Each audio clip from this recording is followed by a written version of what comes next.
Serial मन अति सुंदर में यहाँ पर राधिका आती है गुफा में और नियति कहती है कि मैं तुम्हारे पति को जिंदा नहीं कर सकती, मुझे माफ़ कर दो, गलतफहमी में मुझसे गलती हो गई, अब उसको सिर्फ भोलेनाथ ठीक कर सकते हैं। माँ जोर जोर से रोती है और माफ़ी मांगती है भगवान से। नियति राधिका कहती है मैं अपने पति को सांसें वापस लाकर रहूँगी। माँ जी इसके लिए कुछ करना पड़ेगा। नियति से बार बार पूछती है। नियति के पास कोई उपाय नहीं होता तो पीने लगती है जहर। दिव्यम कौर पी कर थूक देती है, उसके शरीर में जहर चला जाता है। वह बोलती है कुछ नहीं होगा, तुम और बीमार हो जाओगी राधिका। वह भोलेनाथ से प्रार्थना करती है और कहती है मैं सिर पटकती रहूंगी जब तक दिव्यम ठीक नहीं हो जाता। नियति भी बोलती है भगवान मेरे कर्मों की सजा मत दो इसे।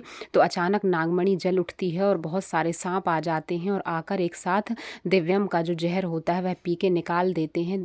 पुकार सुन लेते हैं भोलेनाथ राधिका की और तभी वह बेहोश हो जाती है सिर पटकने और जहर के कारण। और तभी घर वाले आने वाले होते हैं और नियति वहाँ से चली जाती है, वह अपने नागिन रूप में आती है। तभी घर वाले डॉक्टर को लेके आते हैं और बोलते हैं कि ये दोनों बहुत बीमार हो गए हैं। और घर में एक बार मैं सबसे पहले दिव्यम को होश आता है और सारी बातें गोलू उसे बताता है। वह कहता है कि नियति को आप नहीं जानते, तो घर वाले कहते हैं हमें उनके बारे में पता है, हम सब जानते हैं और राधिका ने तेरी जान बचाई है। नागमणि लाकर सपेरा और नियति दोनों इसमें मिले हुए थे। माँ जी को भी कुछ पता नहीं था। वह दौड़ कर राधिका के पास जाता है, राधिका बेहोश हो जाती है और वह बोलता है राधिका उठ जाओ, तुमने मुझे बचाया और हमेशा तुम ऐसे ही करती हो, तुम्हें उठना पड़ेगा।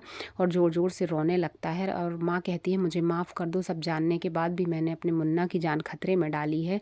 राधिका को होश आ जाता है और दोनों गले लग जाते हैं। माँ सबसे माफ़ी मांगती हैं, दिव्यम से भी मांगती हैं। दिव्यम कहता है कोई बात नहीं, अंत भला तो सब भला। और बाद में दोनों खुश हो जाते हैं। सुबह होती है तो तैयारियां होने लगती हैं पूजा पाठ की और कहते हैं माँ और पिताजी कि दिव्यम और राधिका को अपनी फैमिली बढ़ा लेनी चाहिए।